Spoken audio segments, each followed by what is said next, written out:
Hello everyone, my name is Simon Otter. I'm Associate Professor for Podiatry here at AECC in Bournemouth, and I'm delighted to be with Ian Robinson, who's a surgery lead for the NHS. So Ian, thinking about the nail surgery we've been watching today, how long have you been doing nail surgery?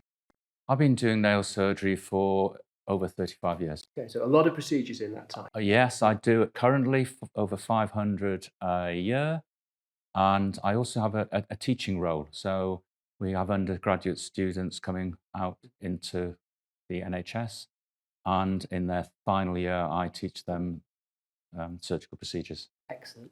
And so if we think back, how did we apply phenol when you were first training, if you like? I'm actually horrified to tell you this, because I go back a long way, and when I was first taught, there were two, three different methods of applying phenol. When I look back, I'm horrified because we used orange wood sticks, where you were dipping an orange wood stick into a galley pot of phenol and then transferring it to the foot. There was always a risk of wood splinters getting into the wound. The other technique that was used was using a black's file. And as you know, that's metal. And you're using a corrosive liquid on metal. There's got to be a risk of it damaging the black's file. So really, we used to reuse that black's file and they could have caused a lot of pitting, risk of infection.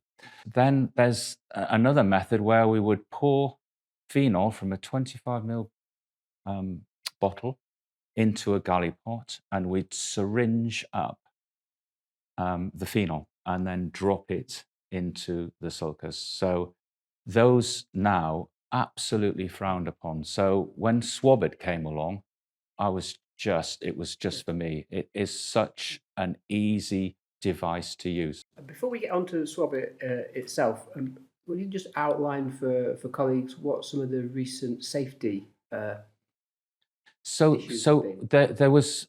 You go back to the year 2000. There was a safety alert in 2000 that people tend to forget, which was really that they couldn't actually categorize an exposure safe dose for phenol.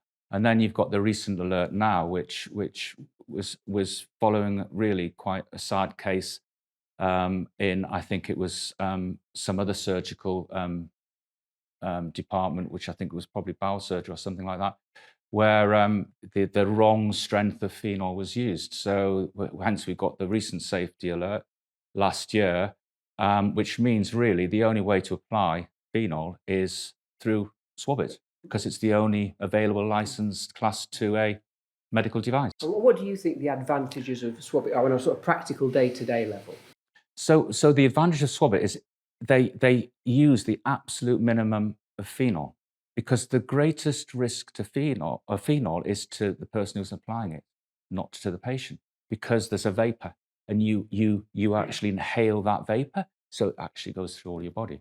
And so you really want a device where you just got enough phenol to do the job that you want, and SwabIt has that. It's got I think it's 0.2 of a mil, and we use two SwabIts, and there was some mixed feelings about the size of the bud.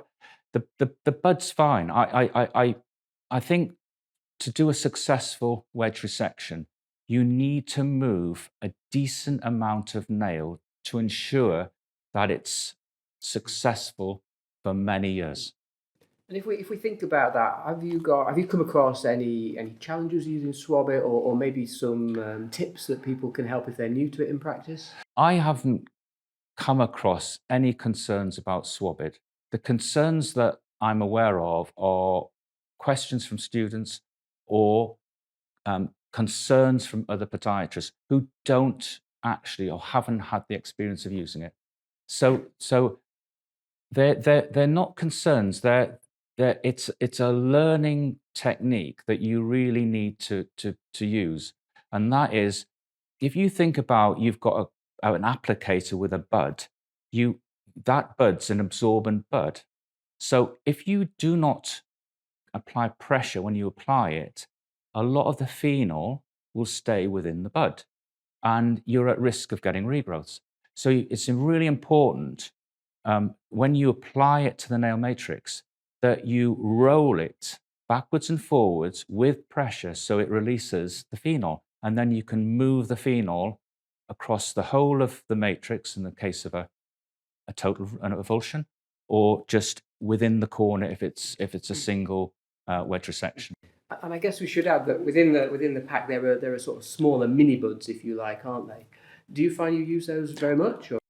I very rarely use them. I think the only time I've used mini buds is when I do the occasional lesser toe, because some of the lesser toes, depending on which toe it is obviously the nail is smaller. So that's the only time I've used the mini buds. Yeah, I mean, certainly I think that SwabIt is, I mean, now it is nationally used. It's certainly being used in teaching institutions. So it seems to be the way forward in terms of developing practice. Oh, definitely, because another historic issue that we used to have is we were given a 25 ml bottle of phenol. You used to take the top off, and the bud, the stopper used to fly out when that contained phenol. It was flying out all over the place. So yeah, it's definitely the only way I would recommend applying phenol. And the other issue that fellow colleagues have brought up is that when you vertically break the seal to get to the phenol, I've heard people say that there's a risk of splashback. If you break the seal vertically, and if you are concerned, you can use some gauze swab around that base. But I've never had it. The only time I've seen students get splashback is if they try and hold the ampule and push it in horizontal. Well, it's got to be a risk. Yeah.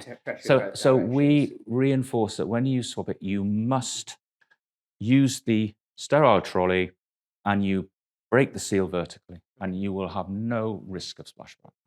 Thank you very much, Ian. It's been really illuminating. It's been really good to meet you, and thanks for your work you've done with us today. Yeah, and it's nice to meet you, Simon. Thank you very much.